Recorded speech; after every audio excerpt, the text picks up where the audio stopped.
Et lui, il accélère et il les fait sortir de la roue un par un. C'est incroyable. Et quel phénomène! Il a 19 ans. Bonjour à tous et bienvenue sur Pole Position, votre rendez-vous consacré au cyclisme et à Paul Sexas. On est là pour vous avec Nathan. Salut Nathan. Bonjour Thibaut, bonjour à tous nos amoureux de cyclisme et surtout de Paul Sexas. Aujourd'hui, on se retrouve pour un épisode un petit peu particulier car on a un invité spécial. C'est Paul de LCDT. Donc, je te laisse te présenter, Paul. Ouais, salut à tous les gars, salut. Bah ouais, bah forcément, vous parlez de Paul Sexas, etc. Moi aussi, grand Paul.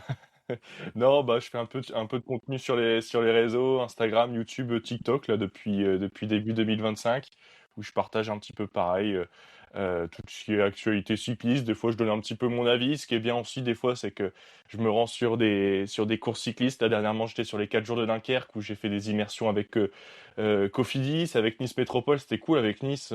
J'ai fait le briefing et suivi la course aussi avec le directeur sportif. Donc derrière, c'est des contenus que je rebalance sur les réseaux sociaux et ça fait partager un petit peu à la communauté. Voilà. Bah super, merci. Toi justement, tu as pas mal d'insight. Est-ce que tu sens un peu monter quelque chose là en ce moment, hein, dans le cyclisme français, autour de Paul Sexas? Tu sens qu'il y a même sur les autres équipes, hein, qu'il y a une ferveur qui commence à monter ou pas du tout pour l'instant, c'est un peu comme d'habitude, tant qu'il n'y a pas le Tour de France en fait, niveau grand public, on est un peu comme d'hab.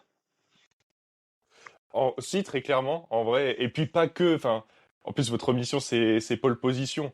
Mais il n'y a pas que du coup, il y a du pôle Sexas, il y a du pôle Magnier, bon plus largement t'as même du pôle Lapéra. Mais en fait, ouais, le cyclisme français est à l'aube de faire de très très gros résultats.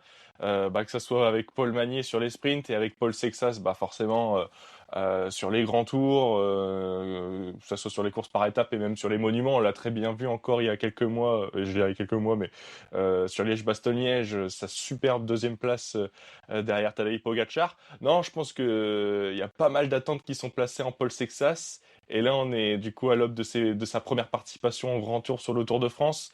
Là, ça va être le Tour d'Auvergne-Rhône-Alpes la semaine prochaine. Je pense qu'il y a une grosse excitation. Je pense qu'il y a beaucoup de monde qui vont vouloir le suivre. Et effectivement, même sur les réseaux sociaux, dès qu'on sort une petite capsule autour de Paul Sexas, on sent tout de suite un engouement derrière lui. Ouais.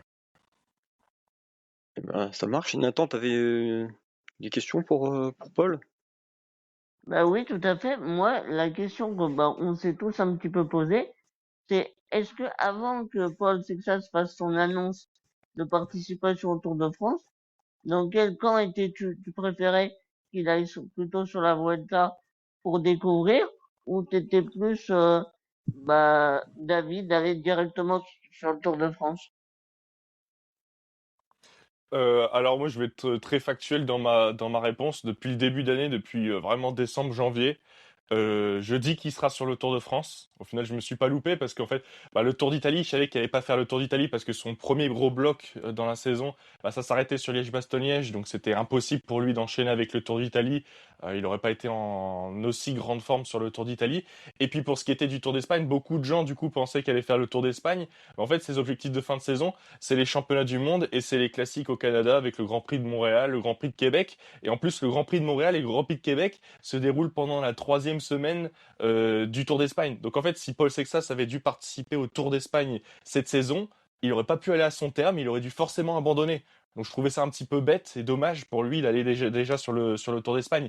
Surtout en plus que les leaders annoncés sur le Tour d'Espagne, c'était Félix Gall, Mathieu Ricci-Tello. Tu pouvais pas ajouter en plus Paul Sexas sur le Tour d'Espagne. Donc pour moi, la suite logique, c'est que Paul Sexas découvre le Tour de France. En plus, d'une manière assez libre, assez tranquille, puisque d'un autre côté, tu auras Olaf Koy qui est plutôt orienté au niveau des sprints. Donc tu auras une équipe qui sera dédiée au pôle sprinter et un pôle grimpeur avec Paul Sexas. Donc ouais, non, en toute logique, je le voyais d'office sur le Tour de France en début de saison. Ouais. Ah, alors là, sur le Olaf Koy, tu as l'air d'avoir des certitudes. Nous, on n'était pas du tout dans cette optique. Nous, on voyait ça en début d'année, mais là, depuis, avec les performances qu'il nous a fait sur les classiques et puis Tour du Pays Basque, pour nous, il n'y allait pas avoir de sprinter. Toute l'équipe serait autour de Paul Sexas avec un objectif classement général assumé et pourquoi pas podium. Nous, c'était un peu notre point de vue. Surtout qu'Olaf Koy a repris seulement là, la semaine dernière. Donc tu y étais, hein, a priori. Voilà, toi, t'as l'air sûr de toi ou t'as des infos ou... Non, non, j'ai pas plus d'infos que vous en avez. Mais en fait, Olaf Koy, quand il quitte Vispa Leasebike l'année dernière, c'est parce que il a envie d'avoir cette position de leader dans une autre équipe. Donc typiquement l'équipe Decathlon CMA CGM. Et il a posé ses conditions. Il a dit si j'arrive chez Decathlon, c'est pour faire le Tour de France, pour gagner des étapes et pour gagner le maillot vert sur le Tour. Après, c'est vrai qu'on pouvait remettre un petit peu en question, on pouvait avoir un peu peur parce que il a pas remis de dossard depuis le début de saison. Il a été malade, un long virus qui l'a tenu et il a repris seulement la semaine dernière sur les boucles de la Mayenne en gagnant 2 étapes. Hein. Et en vrai, pour son premier jour de course, il gagne. Et en plus, il y avait quand même quelques bons sprinteurs de bon niveau sur les boucles de la Mayenne. Il bat quand même du Mats Pedersen aussi. Donc il est revenu directement à un bon niveau. Et non, et c'était déjà annoncé aussi depuis le début de saison. Il était annoncé que Olaf Koy allait faire le Tour de France. Donc je voyais pas pourquoi ça allait changer. Ok. Bah écoute, Bah, moi est-ce pour que je moi il peux le fera pas. rebondir? Mais vas-y Nathan. Moi, j'ai vu passer une déclaration du patron de l'équipe de Decathlon CMA CGM pas plus tard qu'aujourd'hui, et il expliquait que ça serait compliqué d'emmener Olaf Koy finalement sur le Tour de France, en même temps d'essayer de jouer avec Paul Sexas. Donc, je pense que c'est chez Decathlon, on est en train d'essayer d'amener la chose à Olaf Koy en lui disant que bah pour le Tour de France, ce sera peut-être compliqué pour cette année, je pense. Après, c'est que mon avis, mais Ouais, on verra. nous c'est ce qu'on se disait aussi. Moi ce que je te disais Nathan, je sais plus, bah, après le Tour du Pays Basque, si j'étais dans le staff de Decathlon, je serais allé voir Olaf Koy et j'aurais commencé à lui mettre dans la tête que ça va être compliqué d'être sur le Tour, sachant qu'il avait pas encore mis de dossard. Et là pour l'instant il a pas gagné de grosse course. Alors après je sais pas sur quoi il s'aligne Olaf Koy. Est-ce qu'il va sur Tour de Suisse? Parce qu'il faudrait quand même gagner du World Tour avant d'aller sur Il sera pas le sur le Tour. Dauphiné en tout cas. Et il sera pas sur le Dauphiné. Donc voilà, moi je le vois pas sur le Tour. Et voilà, bah après tu risques de t'embrouiller avec lui, mais bon, ça vaut peut-être le coup. Je sais pas. Et ben on verra. Hein, ça marche. Et du coup la question que j'avais aussi, c'est alors on n'est pas là pour faire de la science-fiction, on n'est pas là pour dire Paul Sexas va gagner le Tour de France, ok, mais on n'est pas là non plus pour dire ah bah il va faire top 10, ça serait déjà pas mal. Toi, objectivement, hein, si tu devais le placer sur le Mhm. Tour de France, tu le verrais où? Notamment, on se pose la question par rapport à Vingegaard, mais aussi peut-être plus bas, si jamais tu n'as pas confiance en lui sur 3 semaines, je sais pas. Vas-y, dis-nous tout. Euh, Bah, il faut aussi situer par rapport aussi à la concurrence. Bon, forcément, tu auras Pogacar qui sera, je pense, encore une fois, un cran au-dessus de tout le monde. Après, pour Jonas Vingegaard, lui, il sort du Tour d'Italie. Honnêtement, je voyais un Jonas Vingegaard sortir très fatigué de son Tour d'Italie. Et du coup, arriver sur le Tour de France un petit peu sous une pente descendante. Mais je trouve qu'il a très bien géré son Tour d'Italie. En plus, sa forme est montée crescendo. Le Tour d'Italie, il a démarré tranquille. Et pour terminer très fort, en mettant la minute quasiment à du Félix Gall encore sur la dernière étape, alors que ça avait démarré par seulement 15-20 secondes. Là, il a dit qu'elle allait un peu récupérer. Et je le vois bien aussi bien enchaîner quand même sur le Tour. Ce sera peut-être moins évident que les années précédentes de titiller un peu Pogacar pour Vingegaard. Donc, je sais pas si 2 ou 3. Je pense que le podium est jouable encore cette année pour Vingegaard. Après, du coup, en autre concurrent pour Paul Sexas, je compte du Ayuso, je compte aussi du Lipovic. Donc il y aura alors, je pense que c'est les principaux concurrents, je pense, à Paul Sexas sur le Tour cette année. Bon, du coup, le top 5 est forcément atteignable. Je pense que du coup, vous allez me demander plus si je me mouillais un petit peu. Le podium est envisageable. Potentiellement, ça serait. Au début de saison, on m'aurait dit Paul Sexas fait podium, j'aurais dit ah non, c'est pas possible. Là, j'ai l'impression qu'il monte vraiment crescendo, il passe step by step. au tout début de saison. Il est battu par Ayuso. C'était quoi? C'est le Tour d'Algarve Algarve, en ouais, début de ouais, C'est saison, ça. c'est ça. où il est battu. Après, sur le Tour du Pays Basque, il a montré un tout autre visage, impérial. Et j'ai l'impression, après, avec ses données d'entraînement et ce qui est passé un petit peu dans la presse là récemment, t'as l'impression qu'il est encore passé un step. Donc il nous impressionne très fortement. Après, pareil, là, ça va être 3 semaines de course. Est-ce que pendant 2 semaines et demie, il peut être indomptable et avoir ce petit jour sans aussi où pour cette découverte, il pourrait perdre un peu de temps. Mais non, je le vois bien évoluer. Je le vois très haut quand même sur le tour dès sa première année, ouais. Ouais, donc entre podium et top 5, quoi. Si je Ouais, voilà, résume. c'est ça. Ça marche. Nathan, toi, tu veux rebondir sur ce qu'a dit Paul? Bah, c'est un peu ce qu'on pense nous aussi et ce qu'on dit depuis plusieurs épisodes. Mais c'est surtout moi, c'est que ça ce qui m'impressionne le plus, c'est qu'il nous surprend à chaque fois, alors qu'on le met toujours, on met la barre toujours plus haut et il arrive toujours à la repousser. Donc finalement, moi au début j'étais pas pour qu'il fasse le Tour de France. J'ai cru jusqu'au bout qu'il pourrait faire le Giro. Bon, malheureusement, j'ai vite été obligé de revoir mes plans.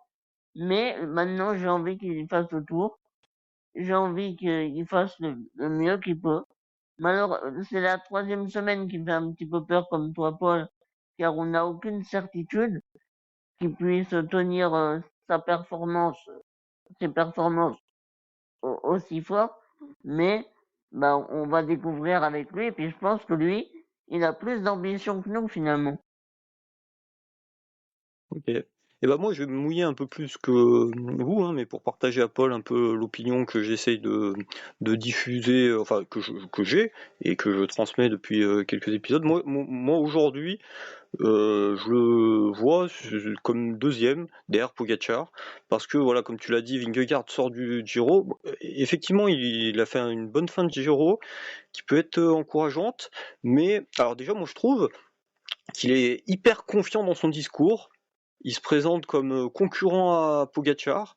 Et tu sais, dans le vélo, normalement, un principe de base, c'est toujours faire croire l'inverse de ce que t'es. Donc si t'es en forme, tu fais croire que t'es pas bien. Si t'es pas bien, tu fais croire que t'es en forme. Et là, il fait un peu trop croire que tout va bien, tout est parfait. Donc voilà, je trouve que il a peut-être dans la tête de faire une bonne première semaine parce qu'il sait qu'il sera en forme plus tôt que les autres qui sort du Giro et essayer de mettre un coup au moral aux autres pour essayer de gérer comme il peut dans la troisième semaine. Voilà, moi c'est ma lecture en tout cas, c'est mon avis, ça n'engage que moi. Et la deuxième chose, bah, c'est que aussi Pogacar nous a montré que effectivement on pouvait enchaîner Giro, Tour de France, mais dans l'histoire c'est quand même rare, dans l'histoire récente en tout cas du XXe siècle, du XXIe siècle pardon. Et donc là-dessus, voilà, moi je me souviens notamment d'un Contador qui avait gagné le Giro et qui avait fait cinquième derrière Vauclair en 2011. Hein. Donc voilà, c'est vraiment pas évident de jouer les deux, même si il y a un calendrier un peu différent cette année. Il y a une semaine de mieux pour le Giro, enfin il y a une semaine de moins entre les deux. Voilà. Bon, affaire à suivre. Et puis Paul Sexas nous a montré des choses incroyables, hein, sur que ce soit les classiques. Il a mis la misère à Lipovic au Tour du Pays Basque. Et Ayuso aujourd'hui est pas en forme, mais on aura plus de réponses la semaine prochaine. Alors justement, je vous propose d'enchaîner sur le Dauphiné, enfin ex-Dauphiné, Tour Auvergne-Rhône-Alpes. Bon, on va pas revenir sur le changement de nom. Hein. Je pense que tout le monde est d'accord. Donc la start list de ce Tour Auvergne-Rhône-Alpes. Bah, côté leader, on aura évidemment Paul Sexas, on aura Ayuso, Juan Ayuso, que, Isaac Del que Toro, je Joao Almeida. On aura également bah, chez Bora encore, on n'a pas un vrai leader. On a peut-être Daniel Felipe Martinez. On pourra retrouver également côté français Ewen Kostю pour la FDJ. Chez Visma Bike, évidemment Matteo Jorgensen qui va revenir de sa chute à l'Amstel Gold Race. Et puis voilà, je pense que les principaux concurrents de Paul Sexas seront Isaac Del Toro et Juan Ayuso. Ouais, et ben, je vous propose qu'on en discute justement à la fin, qu'on passe rapidement sur les étapes avant. À noter côté Ineos, il y a Carlos Rodriguez, si tu y crois encore, il sera là. Et Et surtout surtout Oscar Kevin Oney. Vauquelin et Oscar Oney. Ouais, ouais. Ouais. Euh, Et il y a du CNH de Brooks aussi côté Movistar. Et Visma, Tout vous à dites fait. qu'il y a Jorgensen. Il y a aussi du Nordhagen, attention, qui commence à monter en Également. puissance aussi, le jeune. Aidé par Wout van Aert, ce qui n'est pas négligeable. oui, il a fait un Mm. bon tour de Romandie, Nordhagen, et ben à suivre. Ouais. Concernant les étapes, alors la première étape, direct, ça commence dur. Alors nous, on vous a dit, enfin, on est Isérois. Moi là, on est chez moi là. C'est les montées que je connais bien. C'est pas forcément des grosses montées, ils vont pas tout en haut, mais c'est à chaque fois des petites montées, c'est assez raide. Et la dernière, 8,3 km à 7,5%. Et puis on a la descente, et derrière on a un peu moins une vingtaine de kilomètres entre le sommet du col et l'arrivée. Voilà, donc là directement, on va avoir une course pour les hommes du général, non? Est-ce que vous voyez ça? Ah ouais, directement. Bah ouais. Mais c'est un Dauphiné, un Tour d'Auvergne-Rhône-Alpes qui va être très montagneux encore cette année. Je sais même pas si tu as une étape qui va être propice pour les sprinters. Ouais, il y a Mais un non, peu de... ça va être. Vas-y, vas-y. Ouais, en tout cas ça démarre très fort. Ça démarre très fort. Ce sera déjà un des. Bon, peut-être, est-ce qu'ils vont laisser une chance aux échappés dès cette première étape? C'est possible, mais après, c'est une course d'une semaine, donc je pense qu'ils vont essayer d'éviter de laisser trop de marge. Et je pense qu'en vrai, comme vous dites, avec la fougue de la jeunesse, etc., des coureurs comme Paul Sexas, Ayuso, Del Toro, ils auront tous envie d'en découdre dès cette première étape, je pense. Ouais, Nathan, t'es d'accord avec ça?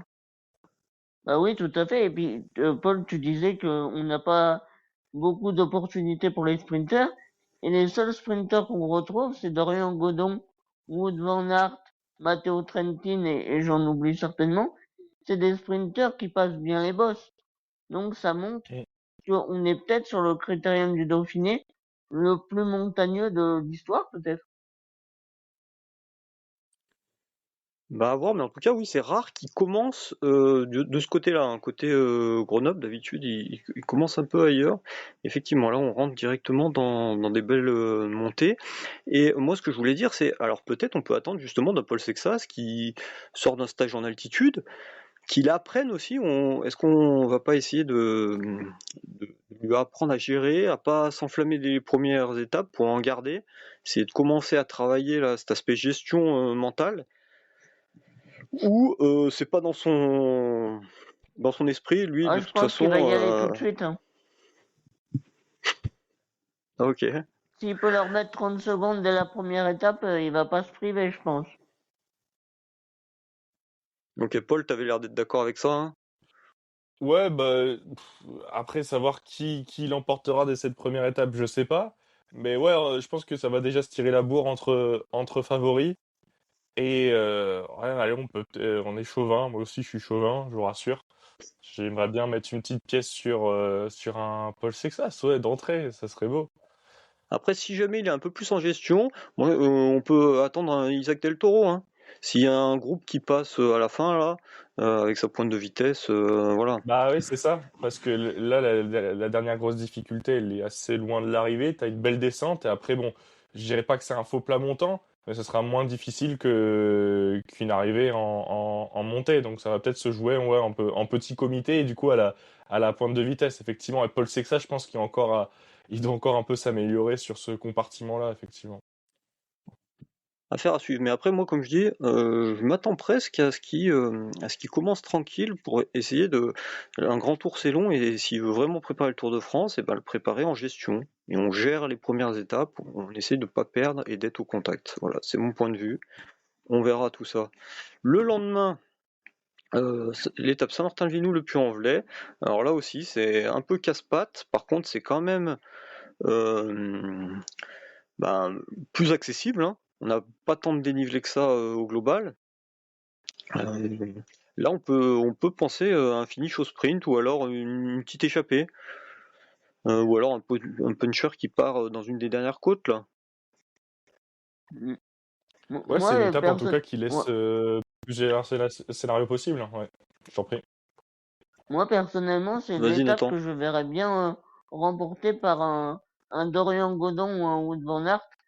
C'est assez casse-pattes au début, mais après, on arrive sur des replats et je pense que ça pourrait se regrouper. Peut-être un groupe de 20 à 30 coureurs qui pourrait être réglé par Dorian Godon. Je verrais bien le coureur d'Ineos victorieux sur cette étape. Oui, c'est pas mal ça. S'il n'y a pas d'échappée, effectivement, un 4,2 km à 6%, là, et là, 2 km à 7%, pour Godon, ça passe, ça, normalement, Vu son si ça début de part pas à fond. saison, Ouais, tout à fait. Ensuite, alors là, intéressant. Donc ça sera l'étape de mardi. Le contre-la-montre par équipe. Donc répétition générale avant le Tour de France. Et là, en plus, Decathlon nous a mis la belle équipe. D'ailleurs, c'est vrai qu'on n'en a pas parlé, on l'a pas détaillé encore, mais ça serait peut-être l'occasion là. vas-y. Donc on a un profil juste à noter où il y a encore pas tout à fait plein, hein. Il y a, il y a des bonnes personnes où tu es en prise. Par contre, la fin est tout en faux plat descendant, alors que à Barcelone, ça sera plus du faux plat montant presque tout le long. Côté équipe Decathlon, du coup, elle est sortie aujourd'hui, hein. Prodhomme, Dan Houle, Bissegger, Richie Tello, Paré Peintre, Léo Bizio et Paul Sexas. Là-dessus, on Très est belle pas équipe. mal. On a la belle équipe. Attention à Ineos, hein, qu'une belle équipe aussi, avec Joshua Tarling notamment. Ils ont remporté le chrono par équipe sur Paris-Nice aussi, ouais, Ineos, donc ouais, ils Tout à sont fait. très solides cette saison. Et derrière, Red Bull nous a pas encore sorti. UAE, eux, Sivakov, Oliveira, Del Toro, Pablo Torres, Almeida, C'est pas mal, hein. Vermark et Cosnefroy. Solide Pas aussi. mal. Ouais, belle équipe de rouleurs aussi. Oliveira, Almeida, Del Toro. Almeida, Euh, ça reste à prouver pour cette saison, car il était prévu sur le Giro, mais pour oui, il est maladie, en il a reprise dû là, hein. abandonner. Donc, on va voir ce que ça donne. Et à suivre aussi la Visma. Parce que pour l'instant, les 4 Ouais, qui nous ont sortis, c'est du rouleur. C'est c'est pas pas mal mal. pour eux. Envoyé. Ouais. Ça Et marche. la Après, Movistar, côté. avec Ivan Romeo et Pablo Castrillo, ça roule pas mal non plus. Ouais, à voir le reste par contre, la Movistar, hein. C'est vrai. Effectivement. Par contre, ouais, un peu dommage que Bora ait pas émis personne là, hein. Evenpool qui était prévu initialement, finalement renonce. Voilà, c'est un peu dommage parce que ça, c'est une belle équipe de chrono normalement. À Et voir aussi Van Gils aussi, il a été blessé en début de saison. C'est pas lui qui est victime de la chute quand on. Si C'est à pas la lui qui est victime de la chute de Yann Christen en début de saison. Rennes, C'est ouais, ça, ouais. Donc attention parce qu'en vrai il avait l'air de bien démarrer sa saison. Pourquoi pas le retrouver à un bon niveau sur le on Dauphiné. espère pour lui en tout cas. après, mieux Mm. qu'un top 10, ça risque d'être compliqué. Mais effectivement, en course de reprise aussi. Juste concernant Decathlon, on a vu aussi qu'ils avaient extrêmement bien préparé là pendant les 3 semaines le contre-la-montre par équipe avec ces mêmes personnels là, même si on a vu que Richie Tello est arrivé un peu sur la fin. Léo Bizio, je l'ai vu quelques fois il me semble, hein, on l'a vu Nathan, dans la prépa. Ouais, Je me il souviens était plus. là, ouais, tout à fait. En tout cas, Dan Houle, Richie Tello, Bissegger, Richie Tello à la fin, Prudhomme, Paré Peintre, c'est que ça, ils ont extrêmement bien préparé, donc ce sera l'occasion de voir si ça paye. Et moi, j'ai envie de dire là sur ce début, c'est l'étape que je vais attendre avec le plus d'attention, en tout cas. Bah, moi, la question que je me pose, c'est comment ils vont finir le chrono, car sur Paris-Nice, c'est Danilo qui avait fini tout seul, car ses coéquipiers n'étaient pas assez forts pour le suivre. Mais est-ce que là, Paul Sexas finira seul, ou il sera encore accompagné par Danilo? Je sais pas ce que vous en pensez. Paul, c'est quoi ton avis? Sachant que le final, il Euh, y a 800 mètres à 6,3%. Ouais, ça va remonter encore à la fin. Mais oui, effectivement, Decathlon, au final, ils avaient une plutôt pas trop mauvaise stratégie sur Paris-Nice. Mais au final, ils ont quand même bien explosé. Oui, la stratégie, c'est de finir à un ou deux hommes. Et par contre, ils devront faire un petit peu différemment je pense, sur le Tour d'Auvergne-Rhône-Alpes. À voir, ouais, s'il finit tout seul, ou alors s'il est accompagné par un Bissegger ou un Danoulle aussi, comme il l'avait fini. Mais on sait très bien que Paul Sexas, c'est aussi très bon rouleur. Donc je pense qu'il y a possibilité qu'il y ait encore un coéquipier avec lui au pied de la bosse et qu'au pied de la bosse, il lui fasse un dernier gros relais et qu'ensuite il dégomme tout sur la fin et qu'il finisse seul, Paul Sexas. Donc ouais, je pense que ça va être un scénario comme celui-ci. Ouais, tu fais bien. Moi, je suis totalement d'accord avec toi, Paul. Ce que tu nous présentes là, c'est pas mal avec Danouleux qui l'amène et puis lui qui fait les 800 derniers mètres. De toute façon, il fera les 800 derniers mètres tout seul. Ça, c'est presque sûr. Et en tout cas, Nathan, ouais, tu fais bien d'en parler. Moi, c'est ça que j'aime bien avec ce nouveau format, avec le temps pris sur le premier aussi, c'est que ça permet de faire des stratégies vraiment différentes. Déjà, le format habituel, il permet de faire des stratégies différentes, mais là encore plus, quand on voyait que Danouleux sur Paris-Nice, il a fini 5 km tout seul, et il fait, je sais plus combien il fait, troisième, quatrième, enfin il fait une belle place. Voilà, on se dit que il y a vraiment des belles choses à faire, et là pour Decathlon, moi j'y crois, et j'ai envie de voir ce que ça va donner justement. Même si, je le rappelle, le profil sera entièrement différent sur Tour de France, hein. Mais les hommes seront peut-être les mêmes. On y reviendra peut-être après le Dauphiné sur l'équipe Il y a de pour le Tour grandes de chances. France. Le lendemain, donc, étape, alors peut-être aussi encore pour les sprinteurs, le Puy-en-Velay, Montron-les-Bains. Donc là, c'est mercredi. Tout à fait. Pas mal de dénivelé au début, ou alors une échappée, on verra. Et derrière, entre la dernière descente et l'arrivée, on a 35 km de plat. Voilà. Nathan, tu peux nous rappeler les sprinteurs un peu que tu avais identifiés? Donc tu nous as dit Van Aert, Damien Godon, Dorian Dorian Godon, Matteo Dorian Godon, Trentin. pardon. On a aussi le retour de Michael Matthews qui pourrait Ouais, trouver ouais, clairement. terrain Watson. convenable. Samuel Watson, exactement, de chez Ineos. Et puis, bah, je pense qu'on est pas mal. Mais du coup, tu avais Michael cité Matthews. Trentin, je sais plus si tu l'as redit, Oui, il mais l'a ouais. cité, ouais. Ouais. Ouais, ok. Et il y a Eh Brian ben, Cocard aussi, mais bon, Brian Ah Cocard sera oui, peut-être ah, pourquoi pas? un peu On dur, sait je qu'il sais pas. passe un petit peu mieux les ouais, bosses. Ouais, pourquoi pas. pourquoi pas pour Ryan Cocard si ça arrive groupé. On a Anton C'est vrai qu'il n'y a pas Charming de... aussi de chez Uno-X, pourquoi pas? Il fait des belles places cette saison, donc ouais, il y a quelques petits prétendants quand même. Ok, merci pour cette liste. Je vous propose qu'on passe à l'étape le lendemain. Bah, le lendemain, un peu pareil.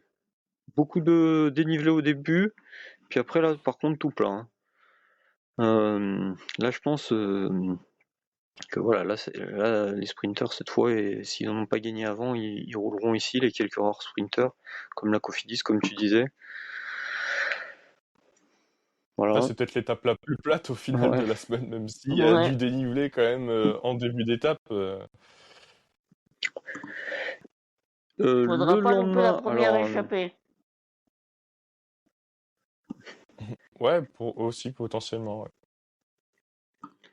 l'étape du lendemain maintenant, donc là avec le col du Granier, 8 km à 5,6% au milieu, et ça arrive à Crève-Volant, avec un premier col à 11 km 6 de 11 km 6 à 4,9%, et l'arrivée de 6 km à 7,4%. Donc là, c'est clairement une étape pour le classement général. Ouais, Voilà, même si c'est là qu'on va. ouais, Vas-y.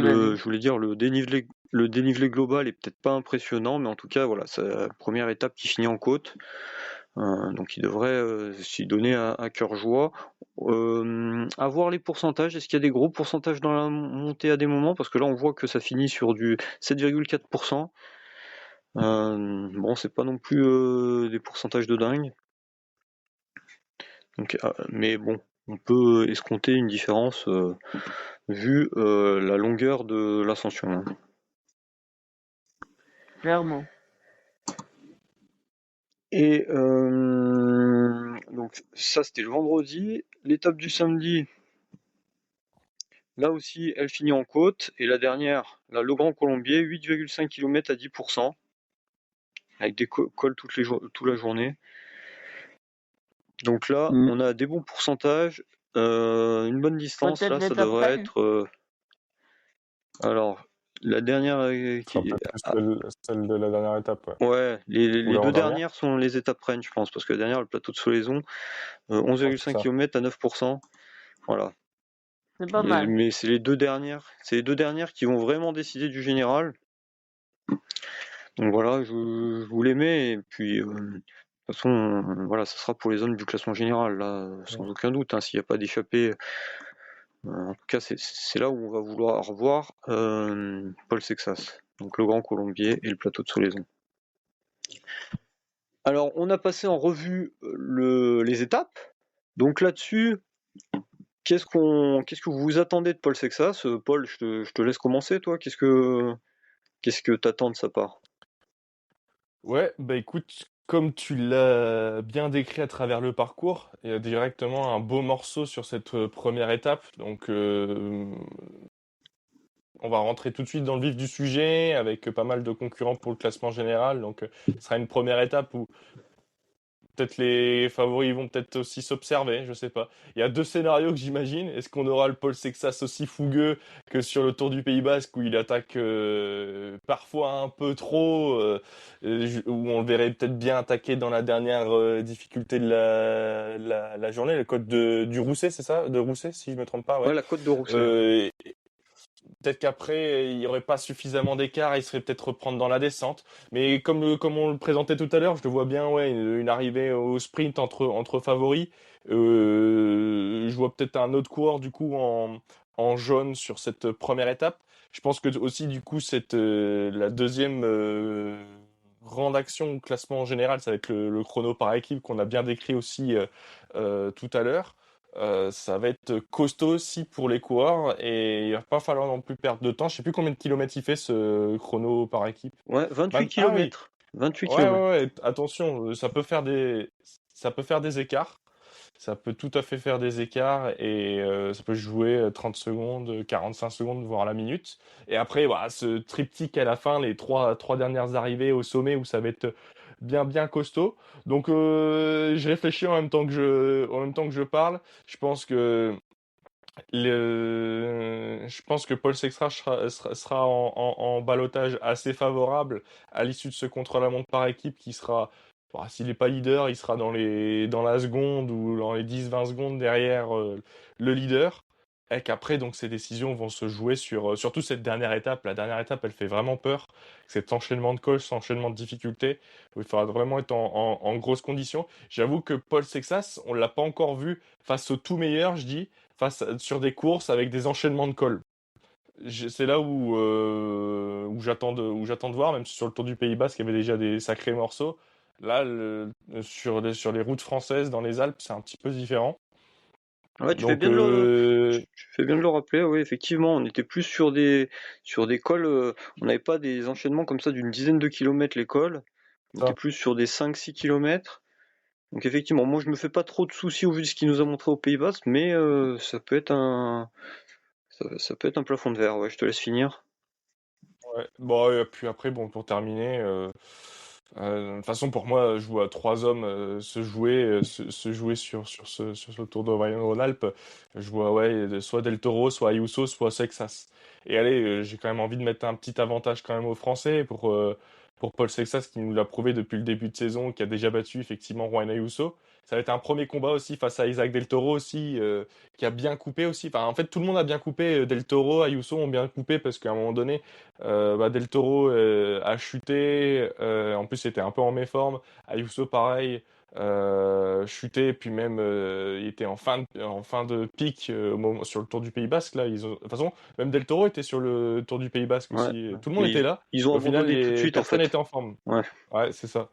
Donc ça sera une belle revanche aussi à prendre pour les deux hommes et je pense forcément qu'ils seront à un bien meilleur niveau parce que je vois aussi un grand Del Toro aussi cet été, notamment aux côtés de Tadej Pogacar. Donc ça va être disputé pour moi, ça va être très disputé entre ces trois-là, ouais. Ok, intéressant. Tu vois un Tour au vert Rhône-Alpes disputé alors. Toi, Nathan, est-ce que tu partages l'avis de Paul ou... Oui, tout à fait. Mais moi, le seul truc, c'est que on dit souvent que Paul Sixas a pas une très bonne pointe de vitesse, mais moi, je me souviens au Tour d'Algarve, où il avait quand même réglé Juan Ayuso au sprint. Alors d'accord, on était qu'en début de saison, mais quand même, ça nous a tout de suite rassurés finalement. Et puis à la Flèche Wallonne, c'est quand même un sprint en côte. Il a battu notamment Mauro Schmidt, qui est un très bon sprinter puncher. Donc moi, j'ai pas vraiment peur en cas d'arrivée au sprint. Je me dis que Paul Sixas, vu sa forme du moment et vu les incertitudes qu'on a sur Del Toro et Juan Ayuso, je les mets un petit peu sur le même pied d'égalité. Je me dis que je pense que les trois peuvent gagner. Pour moi, c'est 50-50. Et donc, je vois Paul Sixas en jaune dès la première étape. J'ai envie de rêver. Et je reste sur la fin du Tour du Pays Basque comme vous. Hein. On a eu un petit peu un rendez-vous manqué. Donc oui, Paul a écrasé le Tour du Pays Basque avec des montées moins longues, vous l'avez très bien dit. Mais aussi, on se rappelle que l'an dernier, il a déjà participé au Dauphiné et il avait fait 8e alors qu'il avait eu un souci avec son vélo et que c'était son premier sa première grande épreuve en World Tour chez les professionnels. Donc pour moi, toutes les planètes sont alignées pour un très beau Dauphiné de notre prodige français. Yes, alors juste au sprint, pour moi, l'étape qui gagne au Tour d'Algarve devant Ayuso au sprint, c'est qu'en fait il était meilleur qu'Ayuso dans la montée, on l'a vu de tout le long de la montée, Ayuso qui prend pas de relais, etc. Donc c'est plus à la fraîcheur qu'il l'a battu, et je pense que effectivement s'ils arrivent avec Ayuso après la descente là, avantage Ayuso, et s'il y a Del Toro, j'en parle même pas. Voilà. C'est ça. Surtout Del Toro, ouais. Voilà, Del Toro, il a une sacrée pointe de vitesse. Je pense que c'est le meilleur des trois au sprint, sur un sprint pur. Del Toro, je pense qu'il bat les trois. Les deux. ça c'est clair. Et après, moi, j'attends plutôt un début tranquille, comme je vous disais, à essayer de pas trop courir sur la réserve dimanche pour justement se canaliser, apprendre à se canaliser aussi. Et par contre, à partir du contre-la-montre par équipe, se replacer ou prendre le maillot. Et après, voilà, comme vous l'avez dit, les 3 dernières étapes, moi, par contre, je suis peut-être beaucoup plus optimiste, mais moi, je veux le voir à l'arrivée avec une minute d'avance au général dimanche soir. Voilà, minimum. Parce que lui, il a coupé de manière volontaire, alors que les autres, ils ont été forcés de couper, donc ils ont été un peu embêtés dans leur préparation. Que Ayuso, il a toujours l'habitude de commencer bien la saison avant de s'essouffler un peu. Donc là, on est dans la période d'essoufflement qui le caractérise. Paul Sexas, on a l'impression, en tout cas, enfin, d'après ce qu'il nous a montré pour l'instant, mais bon, c'est que sa première saison et demie, que il va continuer à monter à puissance, que voilà, profiter des bienfaits de son stage aussi, et à la fin de la semaine, là, il sera en pleine disposition pour massacrer tout le monde. Allez, j'ai pas peur des mots. Et grand favori, pour moi, autre chose qu'une victoire, à moins qu'il y ait un coup de Trafalgar, etc. Que voilà, on l'a dit, hein, notamment la dernière étape où il y a pas mal de montées dès le début qui peuvent se prêter à un renversement de situation, mais en tout cas, à la pédale, il doit être premier largement. Voilà. Est-ce que son équipe, justement, je vous propose, avant de finir, est-ce que son équipe est assez armé pour la tenir, cette dernière étape-là, notamment. Je parle de la dernière étape, hein, mais dans un scénario où il attaque la dernière étape là en jaune, avec un premier col direct 7 km à 9%. Voilà, pour rappel, l'équipe Prodhomme, Danule, Bisseguer, Richitello, Paré-Plainte, Bisio et Sexas. Qu'est-ce que t'en penses, Paul? Je pense que c'est l'équipe parfaite, enfin l'équipe vraiment homogène, l'équipe qu'il faut euh, pour accompagner Paul Sexas sur cette course. T'as un mélange de tout. Je vais d'abord démarrer sur Danoulo et sur Stéphane Bisseguer. C'est des purs routiers. Mine de rien, il y aura peu d'étapes de plaine, mais on l'a quand même signifié. Il y aura quand même 2-3 étapes pièges pendant ce Tour d'Auvergne-Rhône-Alpes. Donc c'est deux hommes qui pourront parfaitement replacer Paul Sexas et aussi forcément surtout pour le contre-la-montre par équipe où ça sera deux hommes qui seront d'une utilité primordiale pour Sexas. Et après autour de ça, il y a des super hommes pour l'entourer en montagne. Il y a Léo Bisio bah là, qui vient de terminer troisième de la Mercantour Classique. T'as du Richitello aussi qui avait joué le rôle d'équipier modèle, je crois aussi sur Tour d'Auvergne, Pays Basque. sur le Tour du Pays Basque. Au Pays Basque, je crois qu'il y avait déjà aussi, il y avait du monde qui était déjà à ses côtés. Je sais plus s'il y a, il y avait pas Léo Bisio aussi qui était déjà. Si, je crois qu'il y Faudrait, avait faudrait que, revoir. il y avait pas Danule et Bisseguer, hein, il y avait pas les rouleurs, hein. Sinon, les autres y étaient, si je dis pas Mais, de bêtises, hein. mais sinon, les autres, je pense qu'ils y étaient. Ouais, ouais, donc je pense que c'est des hommes en qui il a une grande confiance. Paul Sexas, en plus, l'an dernier, il pouvait aller chercher son premier succès pro sur le Tour des Alpes. Il a laissé à Nicolas Prodhomme. Je pense que Nicolas Prodhomme et Paul Sexas, il y a une belle amitié et ça va se rendre aussi à la pédale sur la course. Donc, non, c'est une très solide équipe Décathlon pour ce tour. Très bien, merci. Nathan, tu veux rajouter quelque chose? Bah moi je partage l'avis de Paul, hein. C'est une équipe la plus équilibrée que la Décathlon CGM pouvait faire, je pense. Plus équilibrée même que celle qu'ils ont envoyée sur le Giro pour entourer Félix Gall. Là, on a des grimpeurs punchers avec Aurélien Paré-Peintre, Léo Bisio, Maturiciteo, et comme vous l'avez très bien dit, deux très bons rouleurs, des monstres à rouler. Danune, on l'a vu sur Paris-Nice, exceptionnel, et Stéphane Bisseguer a déjà été champion de Suisse de la discipline, et ça sera aussi utile pour les étapes de plat et les potentielles bordures qu'il pourrait y avoir sur le parcours, et même en entraînement pour les bordures qu'il pourrait y avoir sur le Tour de France. Bah, ce sera très bien de voir comment ça se passe et si bah, l'équipe, c'est un test en fait, si l'équipe fonctionne bien comme ça, avec un équilibre aussi aussi parfait, je pense que ça pourra aller loin et que, on l'a dit plus tôt, l'équipe sur le Tour de France sera quasiment identique avec peut-être un remplacement et voilà, on partira sur ces mêmes protagonistes. Ouais, merci Nathan, tu fais bien de le dire, effectivement, hein. Moi aussi, c'était ma vision, c'est l'équipe du Tour de France avec un huitième, peut-être plus pour compléter la partie grimpeur. Mais ouais, je te rejoins totalement. Merci à vous pour cette émission. On espère que ça vous donne envie de suivre le Tour Auvergne-Rhône-Alpes ex-Critérium du Dauphiné. Merci beaucoup Paul de t'être joint à nous. C'est quoi toi ton prochain projet là? Est-ce que tu as des choses en cours que tu vas nous partager? Euh, Bah écoute, ça va suivre son cours. J'aimerais bien être sur le tour cet été, on verra bien. Mais là, je serai à Rouen sur une petite course U17 aussi, le mettre en avant aussi. Fin juin, donc ouais, plein de petits projets qui. Et si, et je serai sur le circuit franco-belge aussi la semaine prochaine. Et il y a annoncé du Paul Magnier au départ, donc ça va être très sympa Ah, aussi à suivre. Ouais. Ah, il intéressant. est de chez nous lui, hein. Il est de chez nous, je l'ai croisé Ah bah aujourd'hui. voilà, excellent.